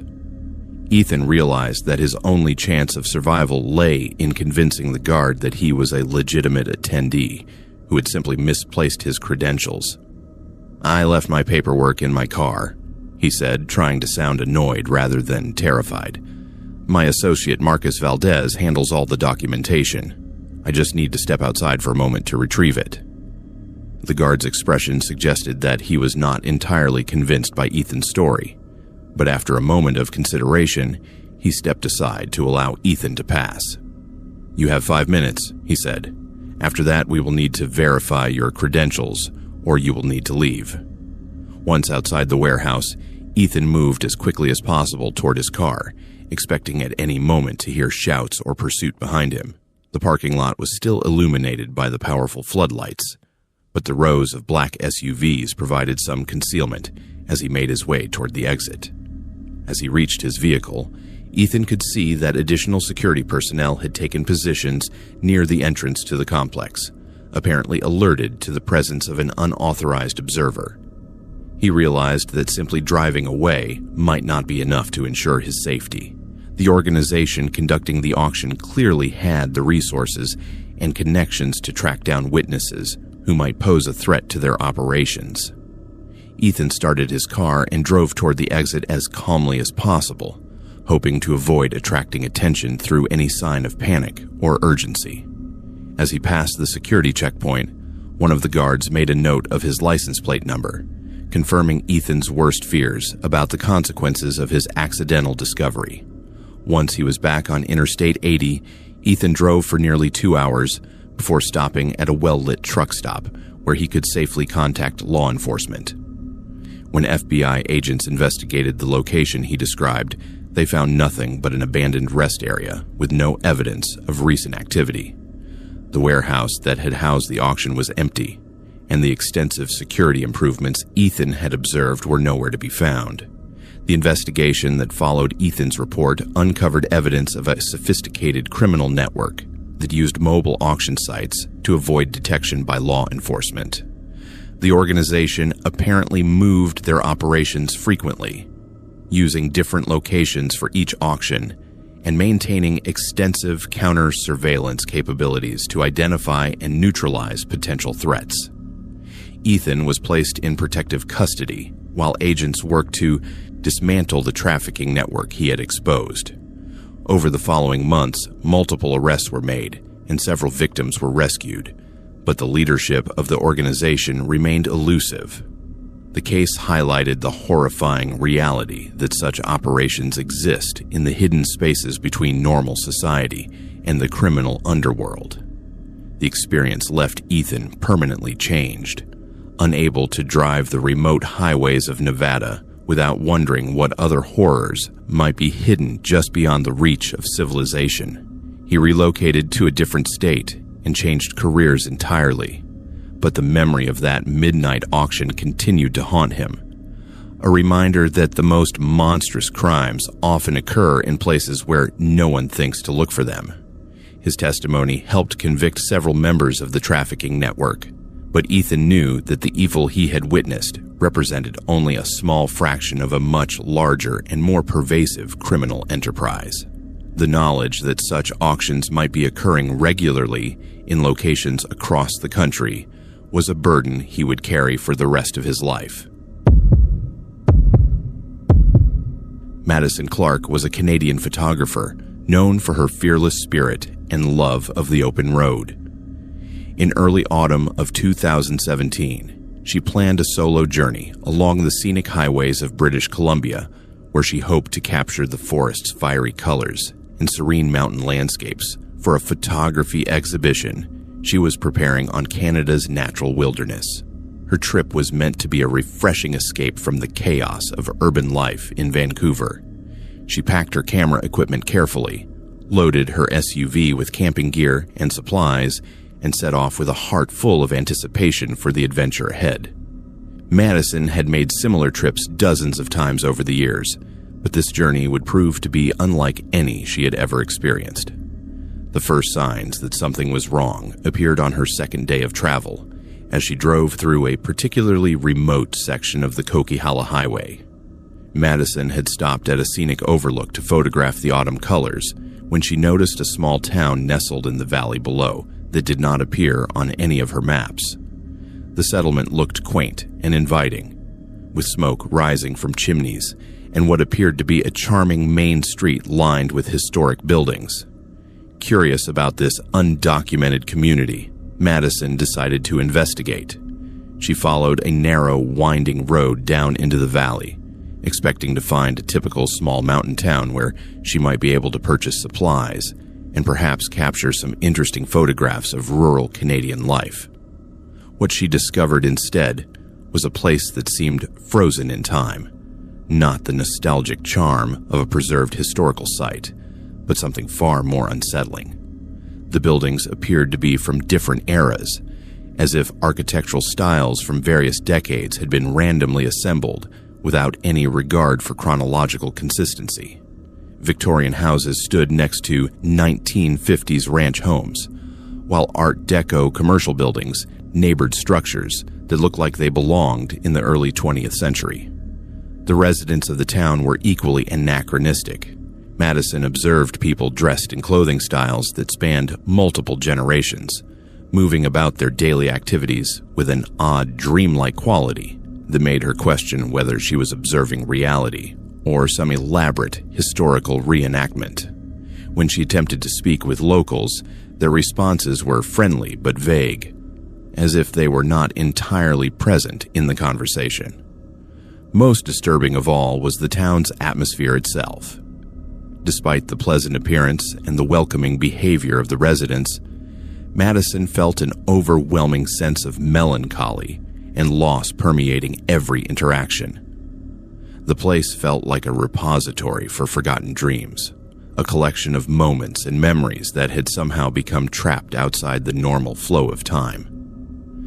Madison stayed in the town overnight at a small inn that charged no fee and seemed to require no registration. Her room was comfortable but impersonal, decorated with furnishings that looked expensive but somehow insubstantial, as if they were elaborate stage props rather than real furniture. Sleep was fitful and filled with dreams of endless roads and destinations that could never quite be reached.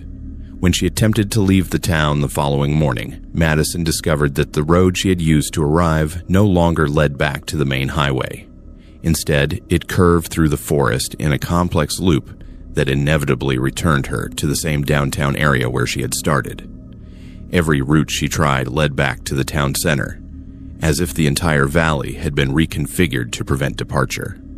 Over the following days, though time itself seemed fluid and unreliable in this strange place, Madison explored every possible escape route.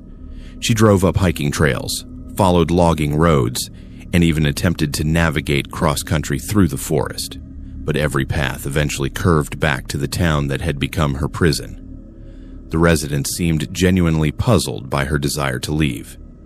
They spoke of the town as if it were the most natural place in the world to remain permanently, offering her work, housing, and social connections as if the idea of life beyond the valley were simply incomprehensible. Their kindness was genuine but somehow hollow, lacking the authentic warmth of human connection. As days blended into weeks, Madison began to understand that she was not the first traveler to become trapped in this temporal anomaly. She discovered evidence of others who had arrived under similar circumstances. Abandoned vehicles from different eras hidden in overgrown lots, personal belongings scattered through empty buildings, and photographs of visitors who had eventually integrated into the town's timeless community. The most chilling discovery came when Madison found her own camera among the belongings of a previous visitor, the exact model she carried, but bearing signs of age and wear that suggested it had been in the town for decades. Inside the camera were photographs she had no memory of taking, images of herself participating in town events, apparently happy and settled, living a life she had never consciously chosen. This revelation forced Madison to confront the possibility that her arrival in the town was not accidental, but somehow inevitable, that she was fulfilling a role that had been predetermined by forces beyond her understanding. The town seemed to exist as a collection point for lost souls, individuals who had become separated from their intended paths and had found refuge in a place where time moved differently. Madison's attempts to break free from the town's influence became increasingly desperate. She destroyed every vehicle she could find, hoping to eliminate the transportation that seemed to enable the endless loops. She burned down buildings, thinking that physical destruction might disrupt whatever supernatural mechanism held dear the valley prisoner. Nothing worked. Each morning, the town was restored to its original condition, as if her actions had never occurred. The psychological toll of her imprisonment began to affect Madison's sense of identity and purpose. The boundary between her memories of life before the town and her experiences within it began to blur. She found herself participating in community events, making friends among the residents, and gradually accepting the possibility that escape might be impossible. It was during one of these moments of resignation that Madison discovered the key to her freedom, not through force or clever navigation, but through genuine acceptance of the town's nature and her own reasons for being drawn to it. She realized that the town existed as a way station for people who had lost their direction in life, offering them time to heal and find new purpose. Madison's breakthrough came when she stopped trying to escape and instead focused on understanding what she was meant to learn from her experience. She used her time in the town to examine her life choices, her relationships, and her goals with a clarity that had been impossible in the distracting rush of normal existence. When she finally achieved this understanding, accepting both the town's strange nature and her own need for the respite it provided, the barriers preventing her departure began to dissolve. The roads that had previously led in circles suddenly opened onto clear paths leading back to the familiar highways of British Columbia. Madison's return to the outside world was disorienting in its own way. According to her calendar and the concern of friends and family, she'd been missing for only 3 days, though her subjective experience had lasted weeks or months. Her photographs from the trip showed only normal forest scenes and highway views. No trace of the town or its residents remained on her camera. But Madison knew that the town still existed, waiting for the next lost traveler who needed its unique form of sanctuary. She also knew that despite her escape, part of her would always remain connected to that timeless place where wounded souls could find healing away from the pressures and expectations of the normal world. The experience transformed Madison's approach to her photography and her life. She began focusing on capturing the hidden places where people go to heal and find direction. Urban parks where the lonely find peace, small churches where the troubled find guidance, and roadside diners where strangers become friends over shared stories of loss and hope. Yet sometimes, when Madison was driving alone on remote highways, she would feel an inexplicable pull toward unmarked exits and forgotten side roads. Part of her knew that if she followed these impulses, she would find her way back to the town that existed outside of time, where she could once again experience the strange comfort of a place where past, present, and future flowed together in